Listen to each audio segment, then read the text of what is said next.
Hi, it's Kevin here from Roll.nz. It's been a while since we've been able to do much YouTube content. Recently though, we've changed some stuff up in our business, and that should mean that I have more time to focus on social media and in particular YouTube. I'm really keen to post more content for you guys, content about electric unicycles, content about e-scooters, content about Roll.nz. Things that hopefully are interesting, things that contribute back to the community, things that help everyone out. The video I want to make today is about the Inmotion RS e-scooter. Now, if you've been following us, you'd be aware that we've had what Inmotion call a DVT, or the Design Verification Testing Sample, so a prototype. We've had this for a few weeks now, and we're playing with it. We're working out what it is, how it works. And I'm quite surprised that there's three areas I haven't seen a lot about, if anything. And those are the three things I want to touch on today. Everyone's talked about the speed, everyone's talked about various aspects of it and the display and so forth. I'm not going to go there. What I want to talk about is the things that haven't been covered a lot. One of the things we've been doing while we've been testing this out is altering it, configuring it for us. And there's a few things you can do on this scooter that are quite unique that I want to show you guys. I want to show you about the adjustable column height. I want to show you about adjustable suspension height, which is a few people have started posting this recently, so we'll go over that fairly quickly. But most importantly, I want to show you what's under the lid here. No one has opened this up that I'm aware of. If they have, they haven't videoed it. But probably the most radical thing about the RS that I've seen is underneath here. And I would love to show you guys what I mean by that. So let's dig into this and see what we can come up with. First thing I want to do, when we first started adjusting things, we pulled we dropped the height of the handlebars a little bit. You can see there's a scale on here. We dropped it was set to 0, it's the highest. We dropped it effectively 4 centimeters. I think it might be a little bit low for me at least. I'm a fairly tall rider. And I want to ride this a bit more in the next little while, so I want to put this up just another centimeter. And I want to show you how that's done. That is done with a 5mm hex key. Now, interesting thing, when we got this scooter, in the box with it was 2 of these. And these are supplied by Inmotion, and these are not cheap rubbish hex drivers. They are pretty good. They're required for making suspension adjustments. They're required for a number of things on the scooter, and also the height of the handlebars. So all we're going to do, spin this around so you can see.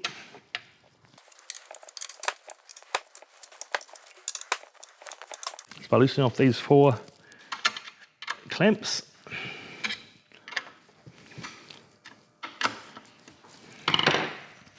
we can just easily push this up, adjust it to position.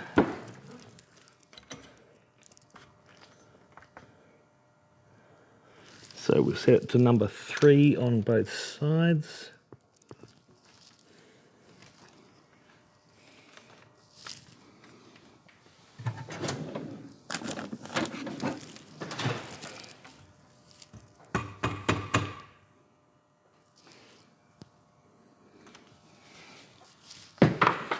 And we're going to clamp this down again.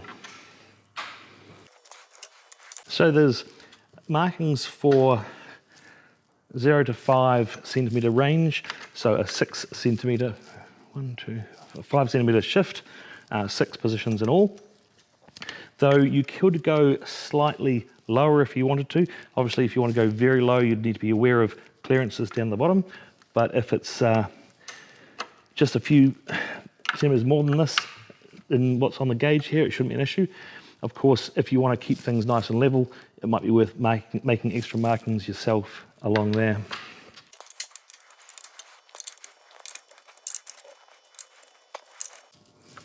Right, and that is done. That is as easy as to adjust, and it is super rigid when you ride with the twin stem, so that is going to be beautiful. Now, one of the other things, which I didn't mention before, that I want to show you, not many people have talked about the folding mechanism on this. Now, this is actually really quick, really simple compared to some of the other scooters I've worked on. The Carbo Wolf GT, great solid mechanism, needs to be for the hyper scooters or any fast scooter at all. This seems much quicker, much simpler though. And basically what it is a catch here which holds everything in place with a safety on it to lock it in place. So what I'm going to do, I'm going to hold this up, pop that down, this folds away, and the whole thing can fold down. It's still not compact, it's still not an easily portable scooter. It's not the thing you want to lift into the back of the car, but when you do need to fold it down, it's definitely an option. This is spring loaded. All we do is pop this up. In fact, we can just lock it in place, and that holds things nice and tight. Then we're going to flip this up, and there is a securing bolt. That means nothing can go and fall apart on you, and this is very rigid, which I think is fantastic. Next thing I want to do quickly, I just want to pull this. So this comes with 4 heights and suspension, as people have mentioned. Out of the box, it's on the second to lowest. So there's like a race mode, a street mode, and a couple of sort of higher modes. We've lifted it 1 step, and on our prototype unit, that doesn't work well with the stand. That's apparently fixed on the production units.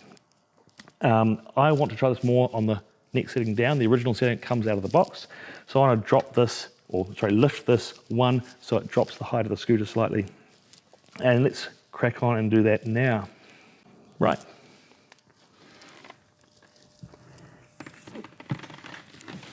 To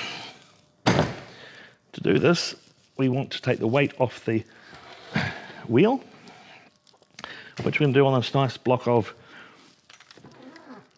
iron, hopefully.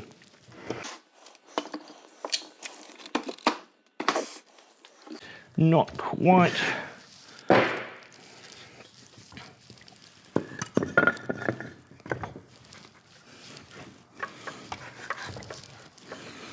Right, perfect. So what we have on suspension is 4 height adjustments. You can see where this was attached to the next one down. We're going to move that back to that, which will lift this and make it make it slightly lower and hopefully more stable for higher speeds, which we might be trying soon.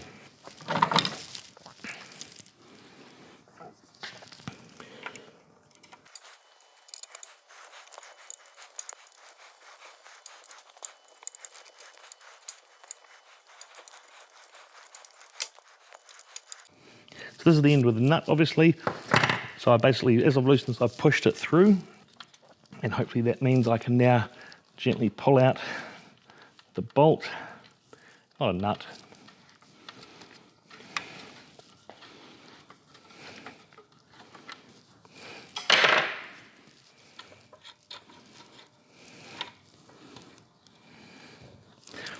Right, so it's that simple.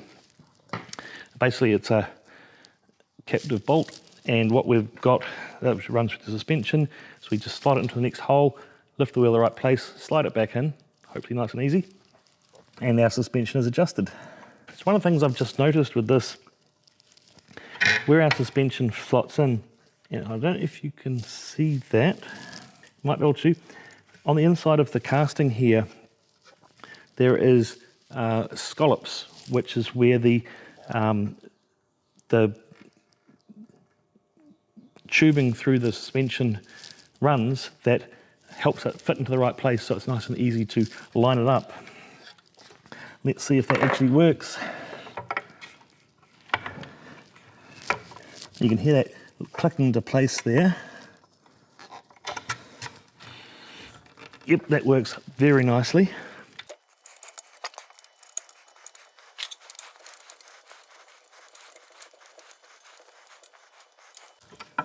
That won't quite reach. That's fine. Right, that one's back to second to lowest position. I now need to do the other end. I might just grab the camera over here and we can see if you can get a slightly better view of this.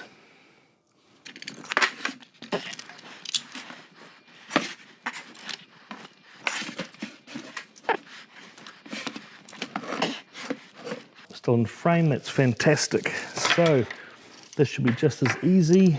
We need to Actually, let's just grab this a sec. So what we're going to basically do is we're taking this bolt through here, which goes through the suspension, and we're going to move it down one. We're just going to lift the wheel up that little bit. So,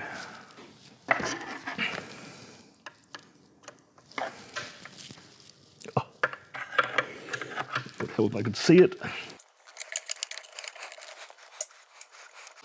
So this end is the bolt, not the cylinder. So I'm going to want to push that back as I go, as I unscrew it, to give me something to pull the main piece out. And that doesn't suit me actually much. So what I'm going to do when I do get it out is swap it around to the other side. I'll just take the weight off the wheel and it becomes nice and easy to pull out. I say nice and easy until it hits. What we've just done is one of the clever things with this scooter is the detachable motor cables here, so that we don't need to strip everything apart, lift all this off to change a tyre. Unfortunately, this is right in the way of what I want to move at the moment, so let me just struggle with the awkwardness of the position I put it in.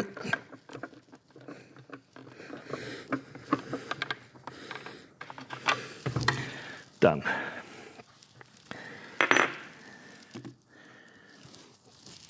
Now once again, I just want to show you what we have in here is where the different holes sit. Now what you can hopefully see is these scallops around each of the fitting holes, and that gives us a locator for the bottom of the suspension to get it in the right place, to make it easy to put back together. So if we just gently lift this up, it locates itself.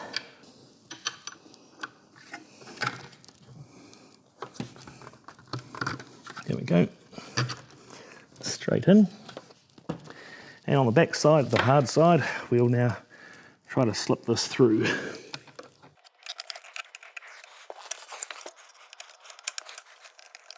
Got it. So if I was actually working on both sides of this, it would be a hell of a lot easier. In fact, I can do it blind almost from the other side. Shows it is that simple. Well, I think it does anyway. Right, that's that done. Okay, we just had a slight break there. Battery issues, as always. Where were we? Right, we were going to look under the lid on the Inmotion RS. As I've said, I'm surprised no one else has done this yet. If they have, I haven't seen it. What's inside here is quite different to other electric scooters that we've looked at here. So let's get stuck into it. The lid on the RS isn't just a flat plate with a tub underneath it. It's a little bit different to that. To access it, there's screws on the lid most of the way along it, covered at the front and the back by these fittings.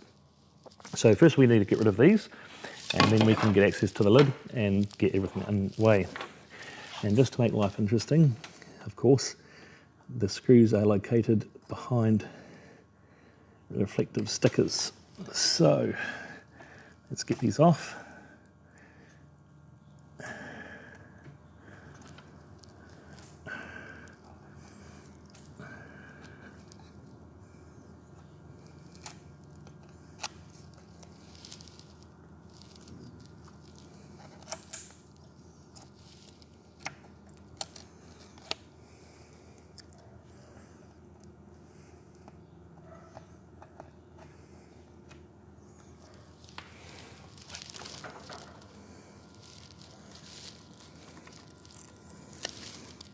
Now, if you're doing your own, you might want to be careful to save these.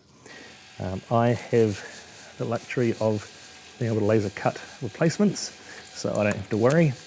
And of course, if you don't want to worry either, you're welcome to get hold of us and we can get some replacements out to you. assuming you've got an RS, of course.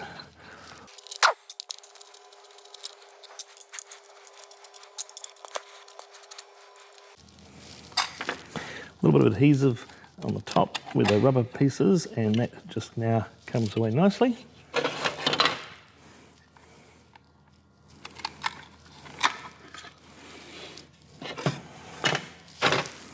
Right, let's move this camera and get back onto the lid. As you can see, I've already removed the 2 caps from this side, so what we've left with now is just 3 screws down each side, which is a 4mm hex. Inmotion supply 2 5mm hexes with the RS for adjusting suspension, etc. But of course it's a 3mm for the side caps and a 4mm for the lid itself, so you obviously need to have a set of your own if you want to get into this at all.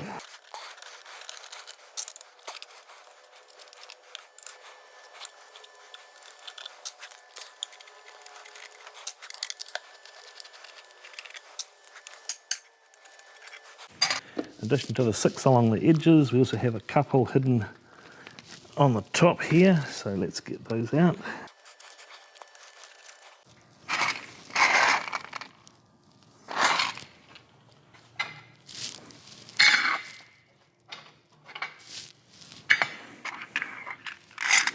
I just want to separate these a little bit to make my life easier when we put this all back together. 3, 4, 5, 6, so caps, sides, ends. Still a 4mm, just slightly shorter.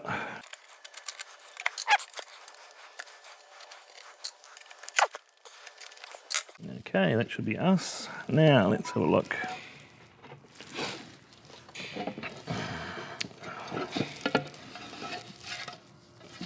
There we are. This is what you get inside an RS. So just while we're starting with this, as you can see, the lid itself is shaped. There's only the 4 screw holes on the very top edge. The rest are all below the top line, which means water's going to have to sort of come upwards to get in, if it gets there at all. But if it does get inside, what we have is we have a controller here and a controller here, a front controller and a rear controller. Quite a nice amount of space between them. And in the middle here we have the battery pack, which, let's lift this out so you can see it.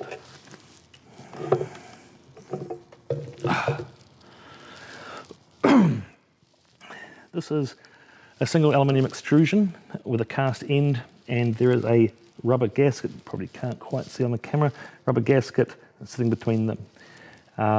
All sealed up this end. Up this end here we have silicone sealing all of the connectors in and out of the battery pack.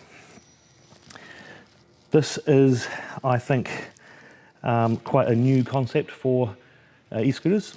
Most of you will be familiar with battery packs like this, covered in heat shrink. They are protected, they're inside a sealed case still, though water ingress in this is a possibility, and none of the scooter manufacturers will honour any warranties if there's been water around the pack.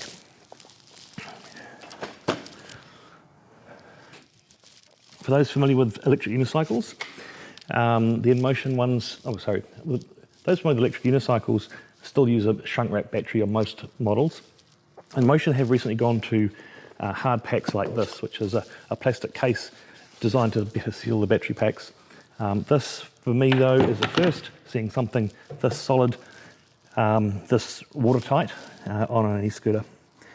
It does add weight. I'm not sure if this is part of the prototype that this scooter is.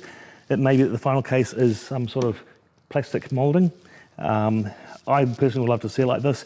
It does add a little bit of weight, but I would quite happily hose this thing down and know that it's not going to have any water ingress into it.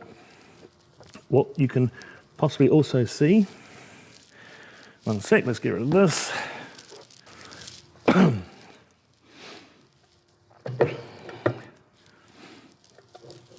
On the bottom of the tub here, it is got grooves in it. So in the lower points there are holes drilled. There's holes at the front, in the middle, at the back. They go straight through the workbench. So I believe the concept here is that if water does get into the tub, it's going to drain straight out the bottom. The battery itself will not get any water on it. The control boards themselves, are raised up about 3 or 4 millimeters from the bottom of that deck as well. It looks like they're using the ends of the tub to act as the heat sink and pull away that heat. I would still like to prevent water getting on those control boards. I can see all the components and the circuits, so it's not something you want to get water on, but as I say, this is a prototype. It may be slightly more enhanced on the final product. What we can also see, so if they weren't visible before, you can see here the holes for the water drainage.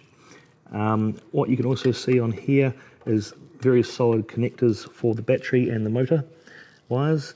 So there's a lot of attention being paid to this. It's not a small, tiny, and you can see here it is quite a large unit. It's not a small, compact aluminium box with lots of wires sticking out the end. So I think if it comes to replacing these or working on these, it's going to be a lot nicer than it is on some of the more compact e-scooters. When I say compact, I mean inside the tub.